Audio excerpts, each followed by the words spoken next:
Assalamualaikum warahmatullahi wabarakatuh. Pada kesempatan kali ini, kami ingin mempresentasikan tugas besar mata kuliah elektronika digital, yaitu merancang sistem pencacah frekuensi atau counter dengan 3 digit desimal.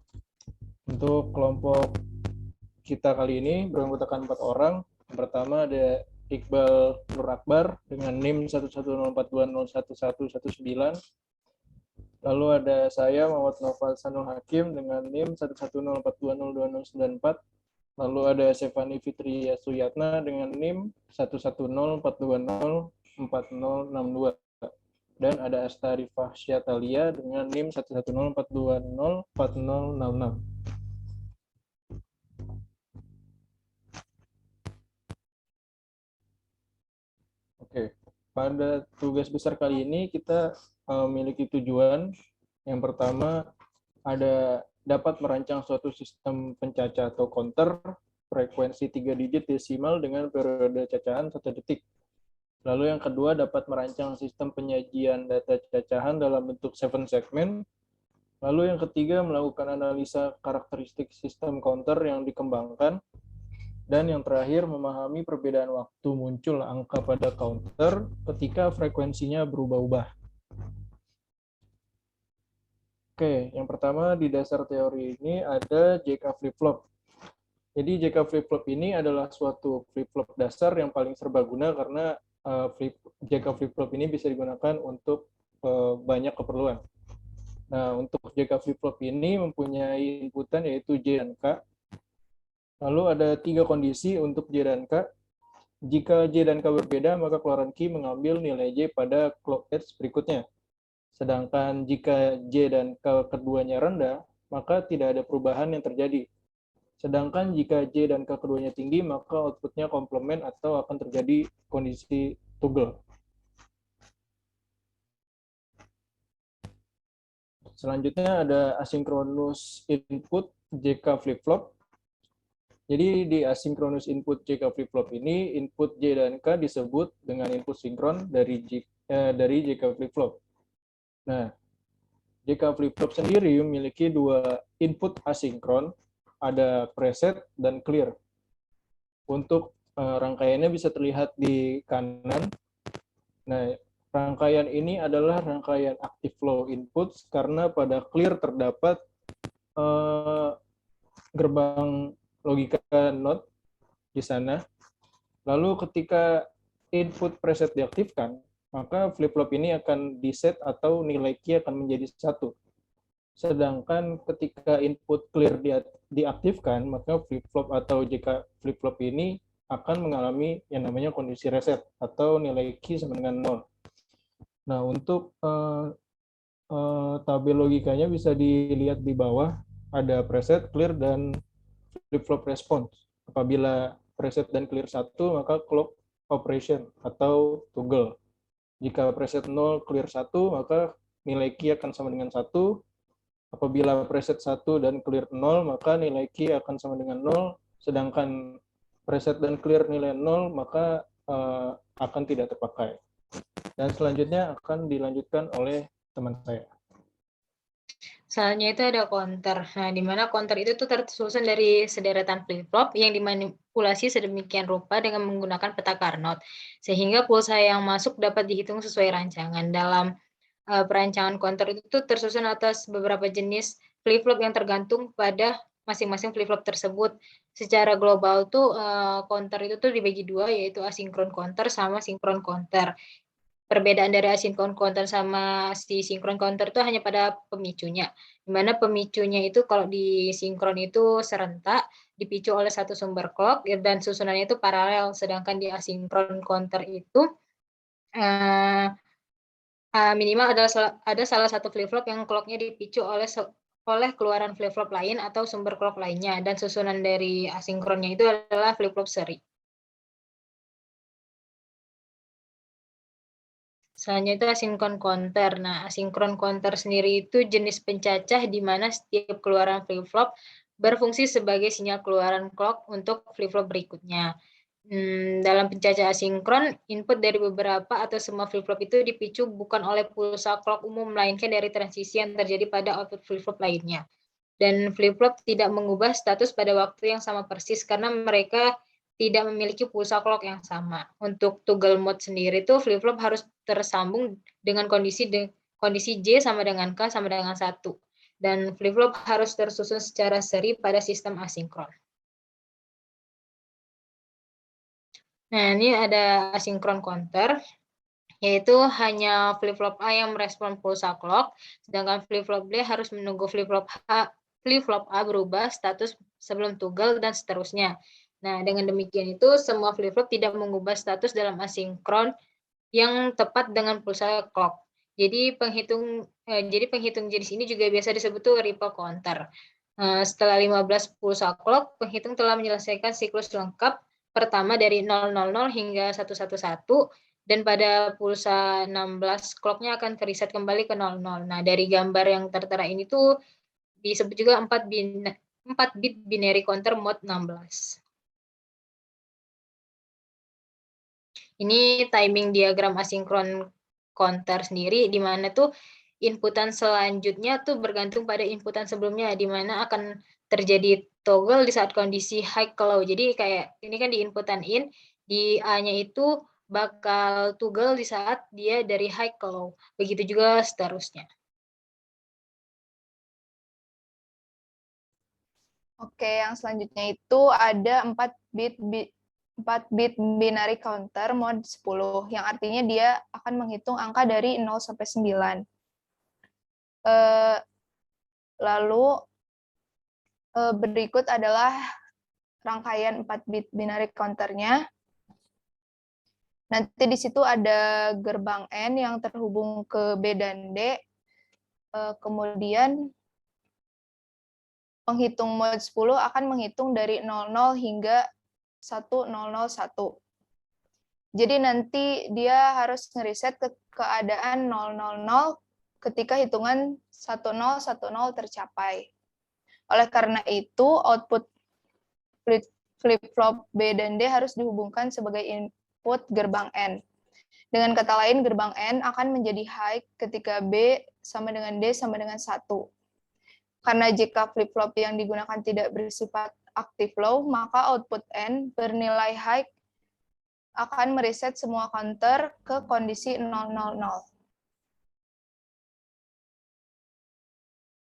Nah, berikut ada timing diagramnya sama seperti sebelumnya. Jadi nanti dia akan toggle ketika clock pulse itu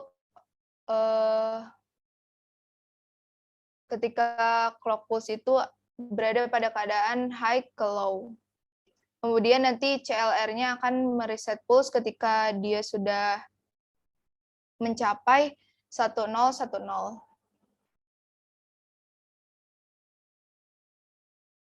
Nah, di sini selanjutnya itu ada display BCD to 7 segment decoder.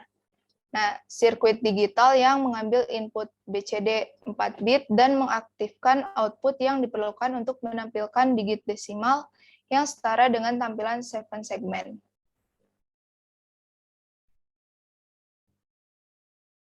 Berikut ini adalah tabel kebenaran untuk display BCD to 7 segment decoder.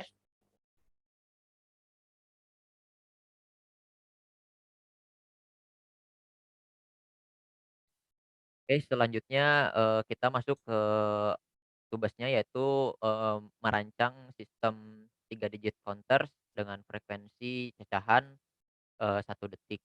Oke, di sebelah kanannya di sini ada gambar, di sini merupakan gambar rangkaian yang kelompok kami buat. Oke, rangkaiannya ini tersusun dari 4 buah flip-flop yang dijadikan 4 bit binary counter, yang namanya itu disambungkan secara asinkron. Oke, jadi inputan si clock-nya itu, untuk yang satuan itu, binary counter-nya itu ada di paling bawah. Nah, yang paling bawah ini untuk si clock-nya ini dia disambungkan langsung dengan, function generator.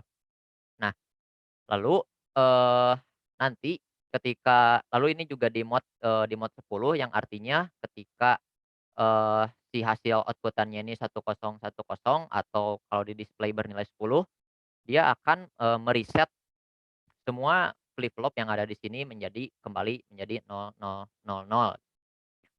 Nah, kenapa bisa jadi mode 10? Karena kita misalkan, flip-flop yang paling kiri ini dia A, flip-flop yang paling kanan dia D, jadi A, B, C, D. Nah, inputan yang di B ini ketika dia bernilai 1 serta inputan D ini ketika bernilai 1 lalu dia dihubungkan dengan gerbang AND atau gerbang DAN. Nah, dia output-annya dia bakal bernilai 1 juga. Nah, ketika bernilai 1 dia bakal masuk ke flip-flop yang bagian reset dan dia akan mereset semua, hasil, output sebelumnya gitu. Jadi dia balik lagi ke 0000. Nah, selanjutnya adalah ketika flip-flop yang satuan ini dia sudah melakukan reset, nah, sinyal reset yang ada di flip-flop atau BCD counter yang di satuan ini dia melakukan reset, maka sinyalnya ini dia akan dibawa ke, BCD atau binary counter yang digunakan untuk puluhan. Nah, jadi ketika dia masuk yang ke puluhan ini dia akan, menginputkan sinyalnya sehingga terjadi toggle. Ketika terjadi toggle maka outputan untuk, binary counter sendiri ini dia bakal berubah yang asalnya dari 0 menjadi 1 dan seterusnya. Nah, lanjut ketika dia yang si puluhan ini sudah mencapai 9, lalu dia akan balik lagi ke 0 atau dia akan di-reset kembali, hasil outputannya. Lalu hasil sinyal reset ini dia bakal dibawa untuk, sinyal input yang berada di, counter untuk ratusan. Nah, karena dia membawa sinyal, yang dari puluhan ke ratusan artinya nanti di counter yang, ratusan ini dia bakal terjadi toggle atau dia bakal aktif, sehingga nanti bakal mengubah outputan yang, ditampilkan oleh seven segment yang asalnya dari 0 jadi 1 dan seterusnya. Oke, itu untuk, cara kerjanya. Oke, di sini ada gambar rangkaiannya, ini ketika, perubahan, dari satuan maaf, dari satuan menjadi puluhan, dari 9 ke 10. Nah, kalau kita lihat secara sinyal clock-nya, oke yang merah di sini ditandai dengan clock untuk input atau sinyal untuk input. Oke, dia, di-setting time base-nya itu dengan, skala 1 detik. Eee, ini channel D-nya diatur dengan skala 10 volt, terus yang sinyal C serta B itu di-scale juga 10 volt, sedangkan untuk yang clock input ini di-scale, 50 volt. Oke, yang merah ini ditandai dengan clock untuk input, yang warna hijau ini, eee, ditandai, sebagai clock untuk digit satuan, lalu yang biru di sini untuk clock digit puluhan, serta untuk yang kuning di sini dia untuk digit ratusan. Oke, ketika sinyalnya diinputkan, dari function generator sebanyak, sekian, nah untuk di digit satuannya dia bakal merespon, ketika di sini kondisinya itu ketika, ada perubahan dari low ke high. Kenapa berbeda dengan dasar teori yang digunakan? Karena, untuk rangkaiannya sendiri yang digunakan adalah rangkaian jika flip-flop, yang biasa bukan yang active low. Nah, untuk yang active low itu kan ditandai dengan adanya, gerbang NOT di reset dan setnya. Nah, sedangkan yang kita gunakan adalah, flip-flop yang tidak ada gerbang NOT, di reset dan setnya. Sehingga untuk trigger toggle-nya itu dia akan, eee, ke-trigger ketika ada perubahan dari low ke high. Oke, jadi untuk di digit satuan ini dia akan bergantung pada nilai inputan, di function generator. Selanjutnya untuk di clock, digit puluhan, dia bakal ke-trigger ketika si clock untuk digit satuan ini melakukan reset. Jadi ketika mungkin di daerah sekitar sini ketika dia, eee, ini yang ditandai dengan ada garis biru ke atas, nah di sana itu dia berarti, di clock untuk digit satuan tuh dia melakukan reset dari dari 9 ke 0, artinya reset. Nah lalu, sinyal reset itu dikirimkan ke, eee, flip flop atau counter untuk puluhan.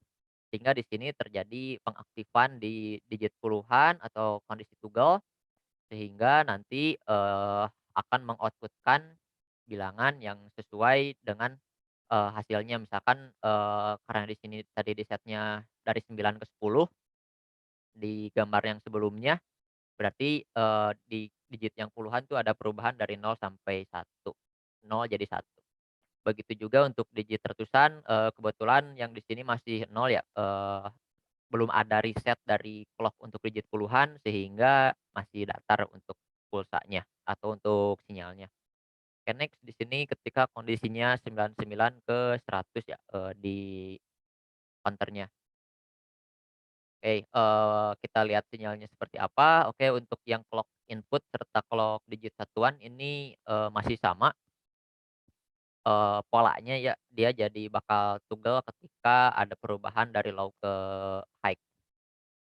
Di sini yang jadi pembeda adalah, ketika clock-nya, digit ratusan ya, di clock untuk digit ratusan. Nah, untuk di digit ratusan sendiri, dia di sini ada muncul, eee, tiba-tiba menjadi high gitu ya, atau kondisi tunggal, kondisi aktif. Nah, ini terjadi ketika dia, si clock untuk digit puluhannya itu, melakukan reset dari 9 ke 0, ya kalau muncul di displaynya. Karena dia, mengalami reset, keadaan reset, sehingga dia men-trigger sinyal untuk digit ratusan, sehingga untuk digit ratusan tadi dia bakal menampilkan angka dari, 0 ke 1 setiap perubahannya. Jadi, intinya adalah atau kesimpulannya adalah, eee, flip-flop ini atau si counter ini dia saling berhubungan satu sama lain. Jadi untuk, sinyal satuan ini dipengaruhi oleh inputan yang diberikan oleh, clock function generator atau sinyal function generator. Terus untuk sinyal atau untuk output puluhan ini dipengaruhi atau dipengaruhi oleh, sinyal atau clock untuk digit satuan. Serta yang digit ratusan ini, dipengaruhi oleh sinyal masukan, oleh digit puluhan, counter digit puluhan. Next-nya mungkin bakal dilanjutkan oleh teman saya. Oke, selanjutnya di sini merupakan pengaruh frekuensi terhadap waktu muncul angka pada counter. Berdasarkan data yang dihasilkan, di samping dapat disimpulkan bahwa hubungan waktu dan frekuensi didapatkan persamaan, yaitu T sama dengan 1/F. T-nya itu adalah waktu, F-nya itu adalah frekuensi.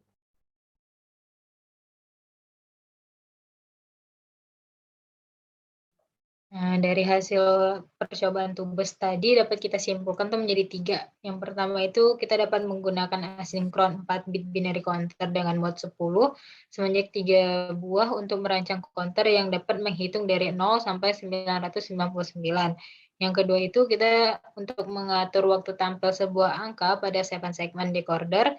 Rangkaian ini tuh dapat dilakukan dengan cara mengubah besar frekuensinya dengan hubungan T sama dengan 1/pi atau waktu sama dengan 1 per frekuensi. Yang ketiga itu sistem 4 bit binary counter dapat dirancang menggunakan 4 buah JK flip-flop yang dirancang secara seri.